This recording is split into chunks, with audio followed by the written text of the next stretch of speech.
Halo sobat, salam jumpa lagi.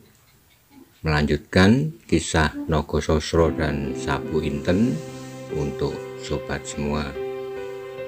Pada kesempatan ini mengambil episode Kemarahan Gajah Suro. Selamat menikmati. Salam budaya. Pada episode sebelumnya dikisahkan bahwa Gajah Suro menyaksikan kedua keris pusaka itu dibawa kabur oleh seseorang tanpa ia dapat berbuat sesuatu apapun. Kemudian bagaimana kelanjutannya? Mari kita simak bersama-sama. Otak Gajah Suro yang cerdas segera dapat meraba apa yang telah terjadi di rumahnya. Rupa-rupanya seseorang telah berusaha untuk mengambil kedua pusakanya. Tapi malang baginya, sebab Aryo dapat mengetahui perbuatan itu, sehingga anak yang otaknya cemerlang itu mengintipnya dengan tombak pusaka di tangan.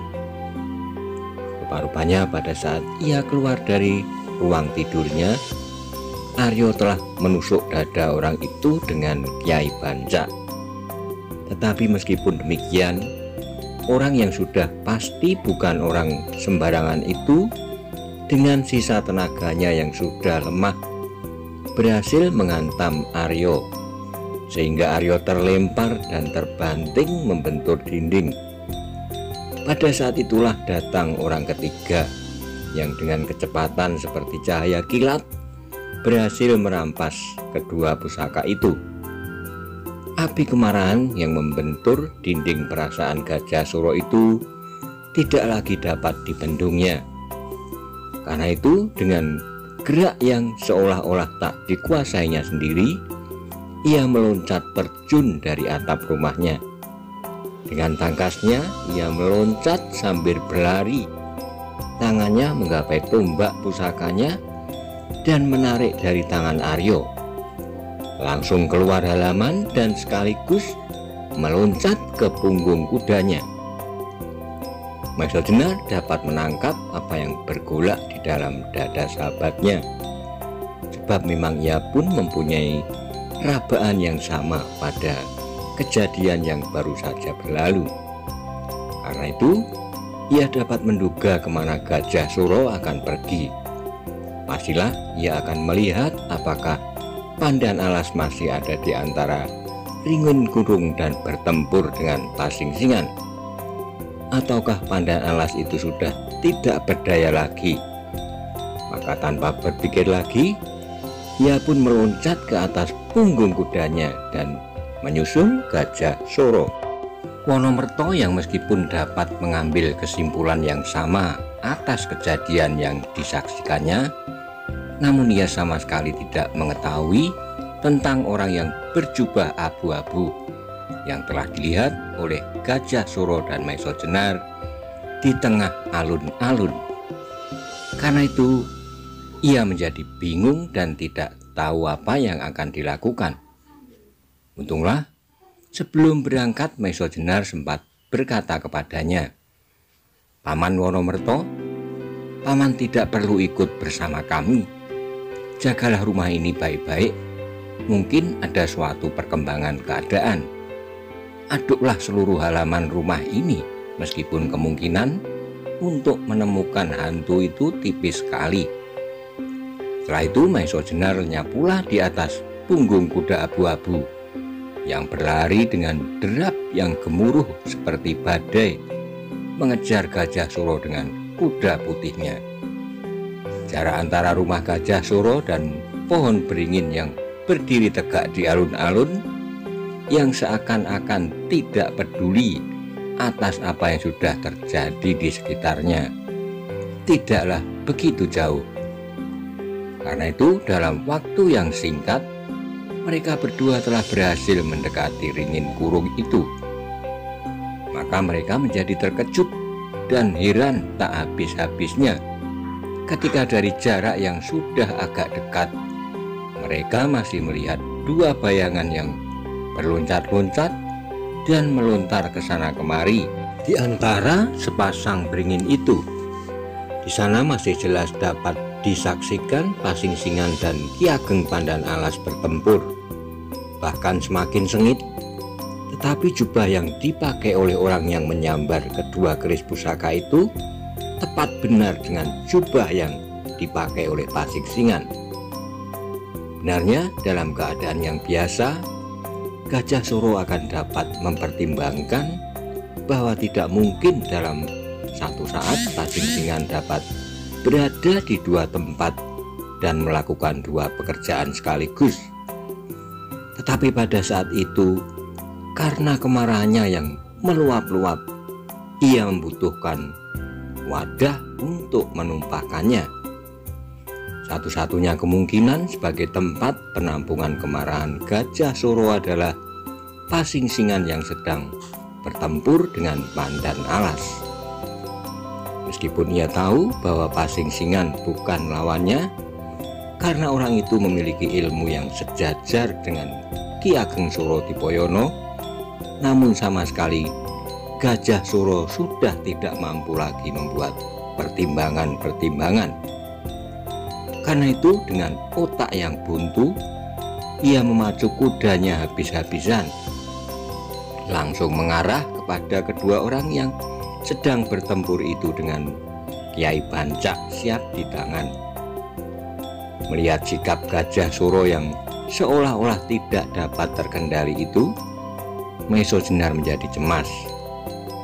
Benarnya ia sendiri merasa sangat marah atas hilangnya Nogososro dan Sabu Inten. Tapi karena justru hal itu terjadi di rumah Gajah Suro, maka Gajah Suro yang merasa lebih bertanggung jawab. Ditambah lagi cedera yang dialami oleh anak satu-satunya. Karena itu bagaimanapun hebatnya, kemarahan yang bergolak di dada Maiso Jenar masih dapat bersikap lebih tenang. Maka segera Maiso Jenar berusaha sekuat-kuatnya untuk memacu kudanya lebih cepat agar dapat menyusul Gajah Suro untuk mencoba mencegahnya berbuat sesuatu yang berbahaya. Dibungkukkannya badannya dalam-dalam sampai melekat ke punggung kudanya. Namun kuda Gajah Suro bukanlah kuda sembarangan. Larinya bahkan semakin cepat seperti angin. Pada saat itu Gajah Suro sudah tidak dapat berpikir lain kecuali menyerang Pasing Singan habis-habisan. Ia sama sekali sudah tidak mempertimbangkan kemungkinan-kemungkinan yang dapat terjadi karena perbuatannya itu. Maka ketika jarak mereka sudah semakin dekat, segera Gajah Suro mengangkat tombak pusakanya, tombak yang jarang-jarang sekali keluar dari rangkanya. Tapi kali ini tombak yang ujungnya sudah membekas darah itu seolah-olah menjadi semakin haus dan buas. Untunglah bahwa Gajah Suro tidak bermaksud langsung menyerang Pasing Singan dengan tombaknya di tangan. Ternyata bagaimanapun gelap pikirannya, namun sebagai seorang yang cukup berpengalaman, nalurinya yang tajam masih dapat mempengaruhi tindakannya. Dengan hati yang dibakar oleh kemarahan, Gajah Suro mengangkat tombaknya yang bermaksud membinasakan Pasing Singan. Maka dengan sekuat tenaga, bahkan dengan ilmunya lebur seketi yang disalurkan lewat tangannya yang memegang tombak pusaka itu, ditambah lagi dengan tenaga dorong dari kecepatan berlari kuda putihnya yang seperti angin, Gajah Suro melepaskan tombaknya ke arah Pasing Singan yang sedang sibuk melayani Ki Ageng Pandan Alas. Perbuatan Gajah Suro itu sama sekali tak diduganya. Meskipun Pasing Singan sudah tahu bahwa Gajah Suro bersenjata, tetapi ia tidak mengira bahwa senjata itu akan dilemparkan kepadanya. Karena itu, ketika ia melihat Gajah Suro mengangkat tombaknya, Pasing Singan menjadi terkejut. Kalau saja pada saat itu Pasingsingan berdiri seorang diri, maka serangan Gajah Suro itu tidak akan berarti sama sekali baginya. Tetapi pada saat itu yang sedang bertempur mati-matian melawan Ki Ageng Pandan Alas, untuk melayani lawannya itu Pasingsingan sudah harus mengerahkan segenap tenaganya, apalagi tiba-tiba ia menerima serangan yang cukup berbahaya. Sebab bagaimanapun Gajah Suro bukanlah anak kemarin sore yang dengan begitu saja boleh diletakkan di luar garis. Karena itu ketika Pasingsingan melihat sebatang tombak yang berkilauan seperti kilat datang menyambarnya, ia menjadi gugup. Meskipun demikian, ia adalah seorang tokoh yang namanya boleh disejajarkan dengan Ki Ageng Pandan Alas, Ki Ageng Suro Dipoyono, Titis Anganten, dan sebagainya. Karena itu bagaimanapun sulitnya keadaan, masih saja ia mampu menghindar. Dengan suatu gerakan yang sukar dilihat dengan mata, Pasingsingan melihat dari jauh ke belakang dan seolah-olah hinggap di atas dinding ringin kurung. Sedang pada saat yang bersamaan, Ki Ageng Pandan Alas meloncat beberapa langkah ke belakang untuk menghindarkan diri dari kaki kuda Gajah Suro yang seakan-akan tidak lagi dapat dikendalikan seperti pikiran Gajah Suro. Apalagi ketika Gajah Suro melihat bahwa serangannya gagal, maka hatinya yang sudah membakar itu rasa-rasanya menjadi semakin hangus. Dengan sekuat tenaga ia menarik kekang kudanya dan kemudian memutarnya menghadap ke arah Pasingsingan untuk segera menyerangnya kembali.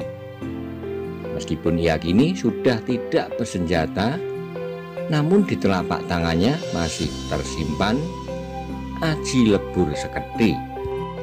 Tetapi tiba-tiba Gajah Suro terpaksa mengurungkan serangannya, sebab pada saat itu tiba-tiba terdengarlah Pasingsingan tertawa menggelegar.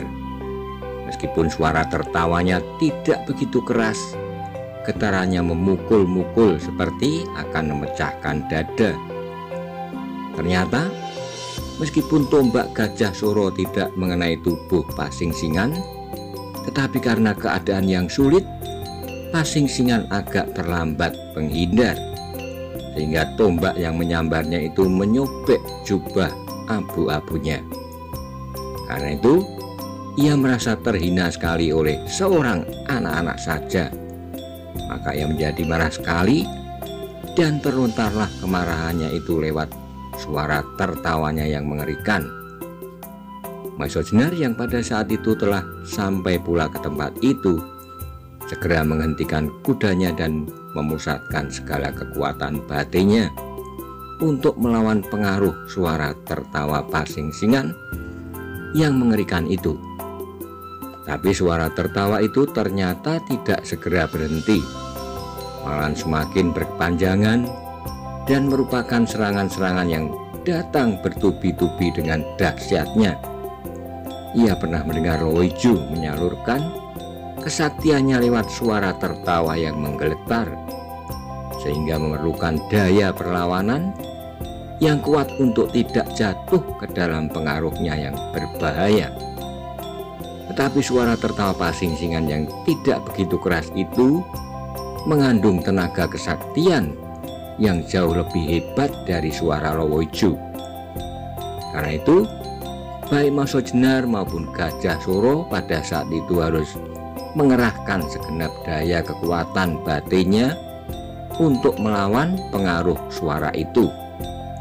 Namun demikian, kesaktian Pasingsingan yang tersalur lewat bunyi tertawa itu bagaikan jarum yang menusuk-nusuk ulu hati. Alangkah nyerinya, bahkan panas pula seperti dijilat lidah api. Meskipun pada saat itu Maiso Jenar dan Gajah Suro telah mengerahkan segala kekuatannya, namun terasa tubuhnya menggigil dan semakin lama semakin kehilangan kesadaran.